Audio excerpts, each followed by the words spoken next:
Hey everyone, it's Kelly Carter, host of Another Act.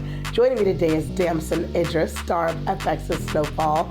We talk about season 5, which is currently airing, and he also tells me a little something about Bobby Shmurda, but you gotta watch to find out what it is. One of Hollywood's brightest young stars, British actor Damson Idris, joins us today as we dive into his journey of becoming Franklin Saint, the lead man in FX's hit TV series, Snowfall. Damson also talks about the impact that the late, great filmmaker John Singleton still has on the show today and on him personally. He also shares his passion for stories that empower Black people and why after Snowfall is over, we may not ever see him acting as a drug dealer again.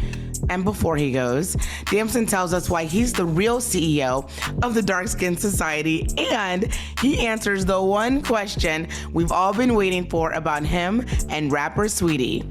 Join us as we dive into Another Act with Damson Idris.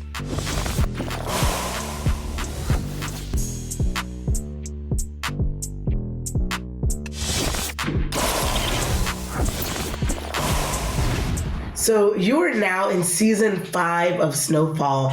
Walk me back to the beginning. How did this project first come to you? Wow. So I got the part in 2015. I was in London. I sent an audition tape. And then a week later, my manager was like, you need to be in LA in 1 week. And I had never stepped foot in America in my life. Like I thought America was a bunch of Brad Pitts walking around. I didn't even know, right? So I fly, and I meet Singleton, I meet everyone. I audition probably like 8 times, something crazy like that. Really extensive audition process.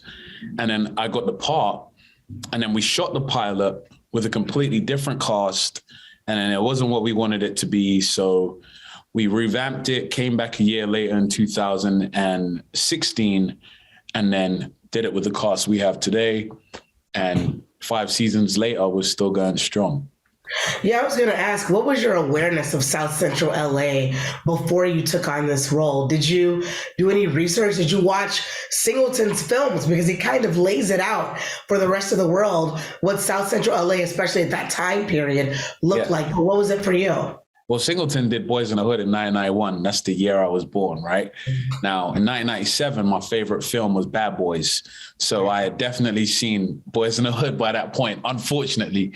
And yeah, I loved the culture, man. The funny thing is, I didn't know it was like LA. I knew it was just America, you know? And I knew that I related to it because everything that they were going through in Boys in the Hood and Poetic Justice and Baby Boy was happening outside my window in my neighborhood in London.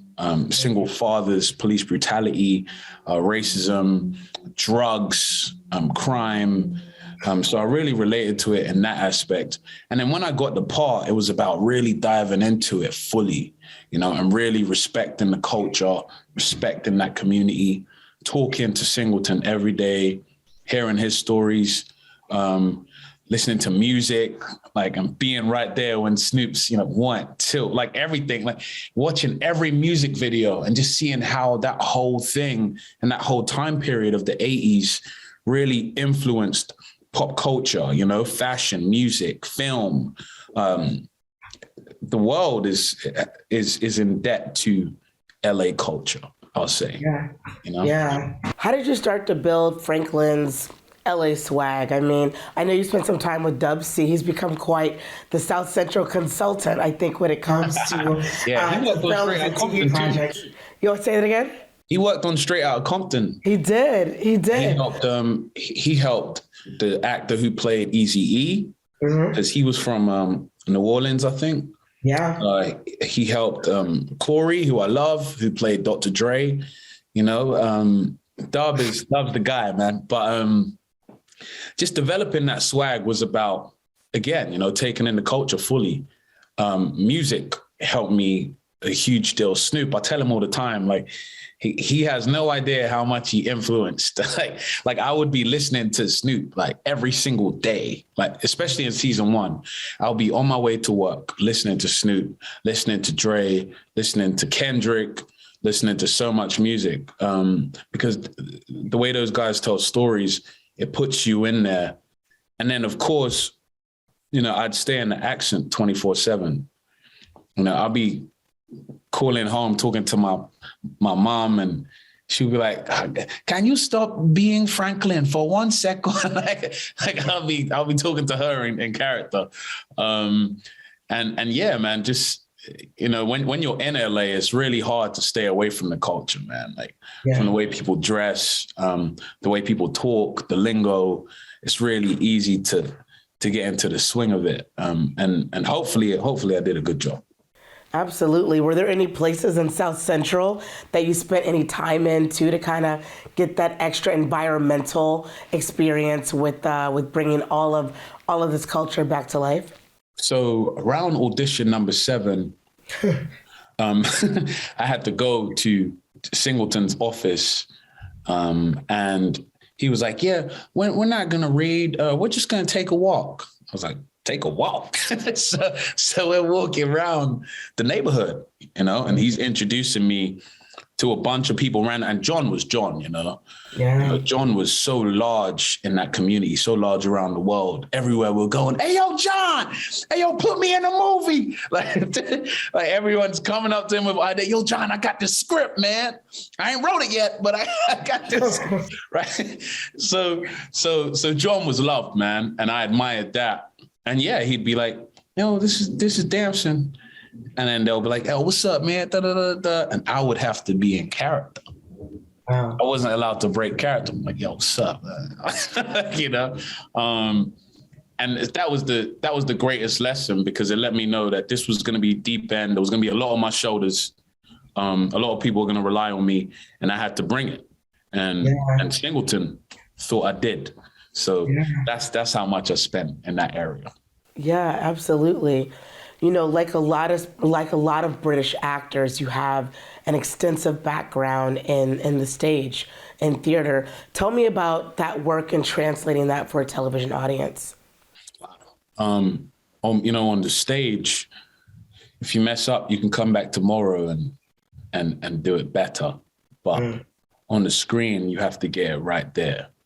The crew almost becomes your audience. And sometimes they don't give you anything. They're not as interactive as the theater audience. But one thing that working on the stage taught me was that confidence. The confidence to walk out and know that you're there to present. You're there to tell a story. You're there to tell the truth. And that's what I've brought into TV and film. I'm really thankful to have a theater background. A lot of people don't have a theater background, and unfortunately there's not a lot of theater out here in LA, but there's so many talented actors that I meet, young artists who are looking for that break. Hopefully I could build my platform enough to bring theater to LA too. That would be amazing. And put a bunch of plays on, from classical to original to modern, and we'll see. That's the next thing I'm thinking about in the future. So you missed the theater? Oh yeah. My first play, when I was in college, I didn't even want to be an actor. I just took the module because it was the one with all the girls in it. And we had to do a play, and it was A Raisin in the Sun. I played Walter Lee, and I got the highest grade in the college. I still didn't want to be an actor, but I was like, "Oh man, this thing's fun," So yeah, I love the stage. I love hearing an audience interact with what you're doing. And that's what happens with Snowfall. The first premiere we ever did, it was kind of quiet, man. We was all like nervous, like, man, I really hope people like the show. And then, as you remember, a lady comes to Uncle Jerome's house screaming, and Jerome tells Aunt Louie, "Hey, yo, beat the ass." And then she comes out, she beats her up on the lawn and stuff. And then I remember when that scene ended, everyone's applauding, laughing in the premiere. And then one guy screams out, "Hey, yo, John, this thing cool." I remember and everyone was like laughing. We were like, man, we got a good show, So yeah, I love that interaction. And that's what people do with Snowfall. They scream at the TV, don't do it, Franklin. You know, I love that. You know, I love that because people are really immersed in the show. This is one of the shows that is really binge worthy because you want to look at your phone, you want to go to the bathroom, you want to grab a snack, but you can't because at any moment something amazing could happen and you don't want to miss it. That's the greatness of Snowfall. Yeah.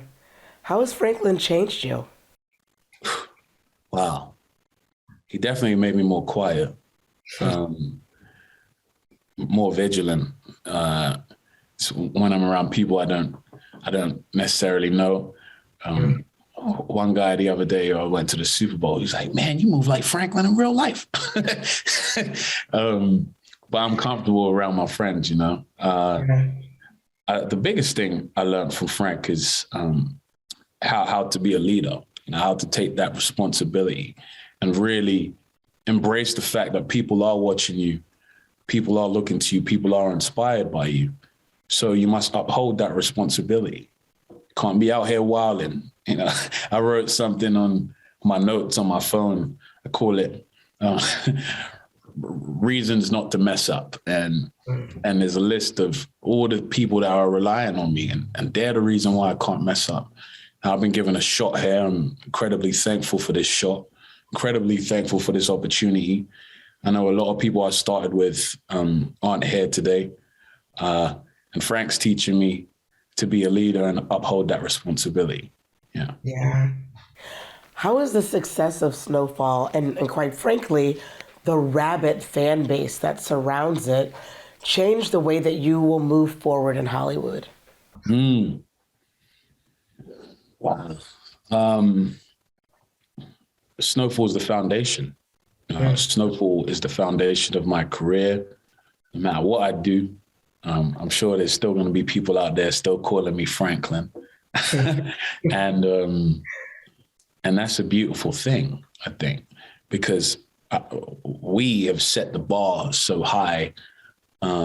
Everyone involved, from the amazing cast to FX, who have our back, to Hulu, who have now pushed the show in a bigger direction, and to John Singleton.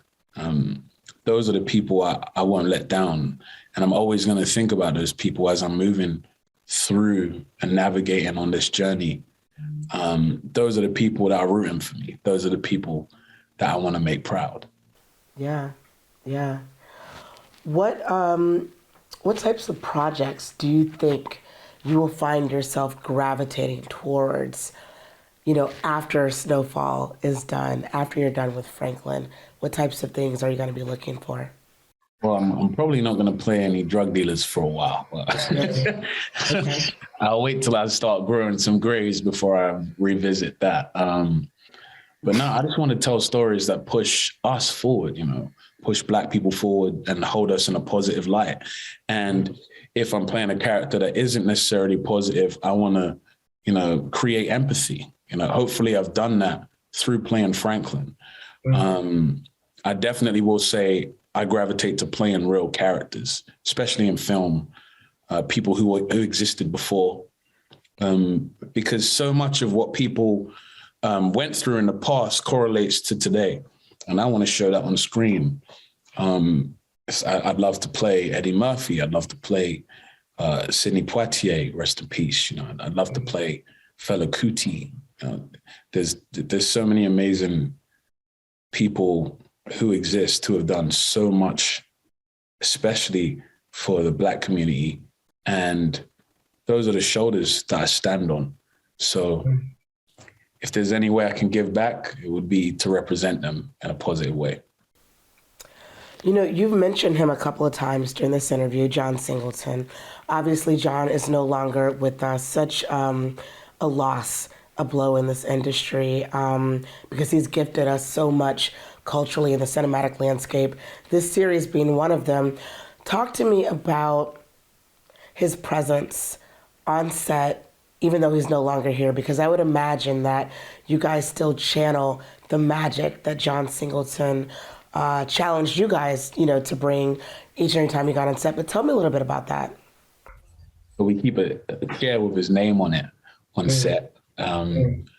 We always, I often ask for one more take especially in scenes that are emotional, or I know scenes that are going to have a huge impact.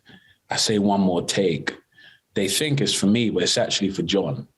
I call it the John take.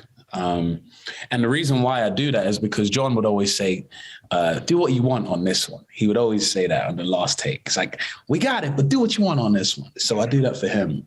And then he'll be behind, Video Village, like snickering, like, oh, like that's the energy that we tried to keep on set.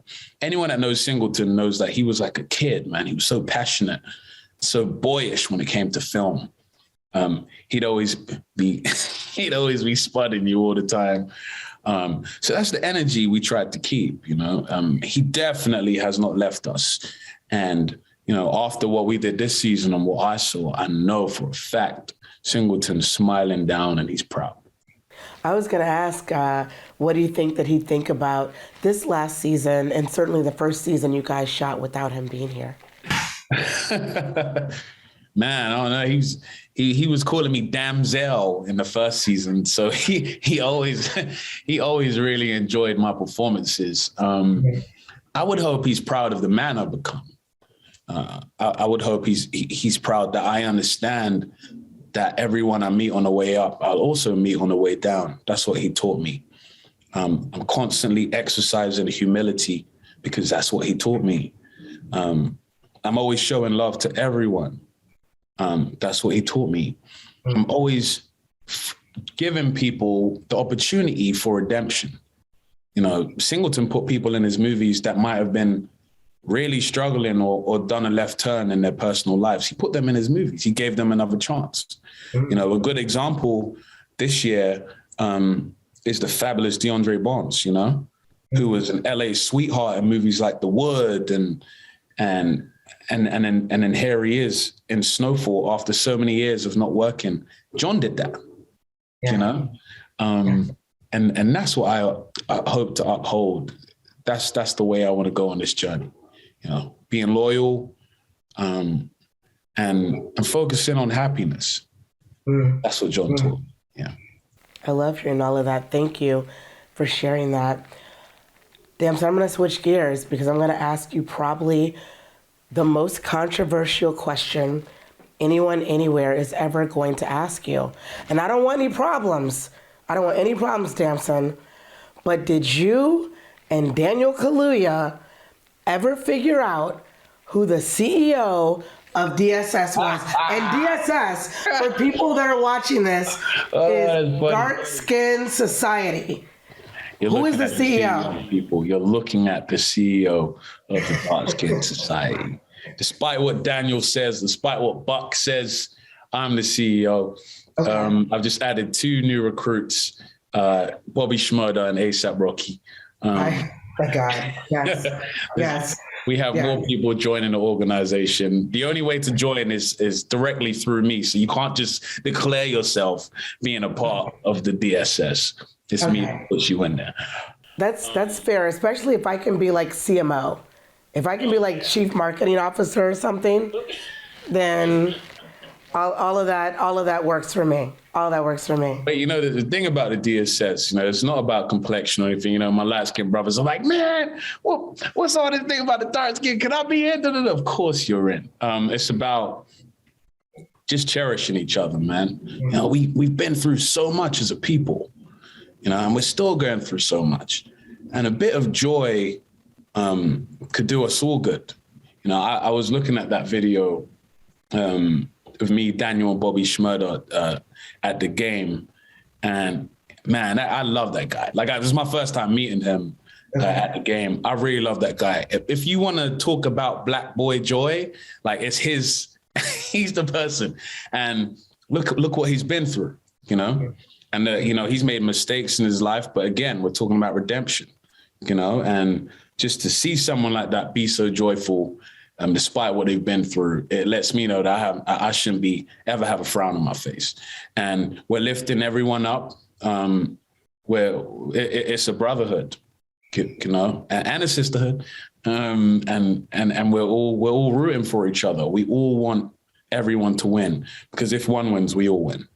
Yeah. That's what ESS is. I love that. Before I let you go, I want to play a fun game with you that I think you might be familiar with. There is this famous scene from Snowfall in season 3, episode 9, where you have a serious one-on-one talk with your right-hand man, and you have this brick by brick, conversation. I know you're very familiar with it.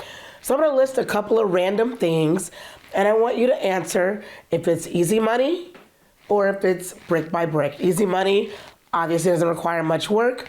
Brick by brick, a little bit more challenging. You game? Okay, I'm game. Yeah. All right, cool. Making a peanut butter and jelly sandwich, brick by brick or easy money? Easy money. Good one. Making a lady happy, brick by brick or easy money? Brick by brick.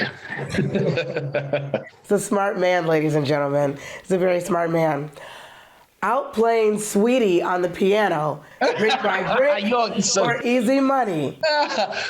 Brick by brick. She's really good. Brick by brick. There you go. Acting as Franklin Saint, brick by brick or easy money?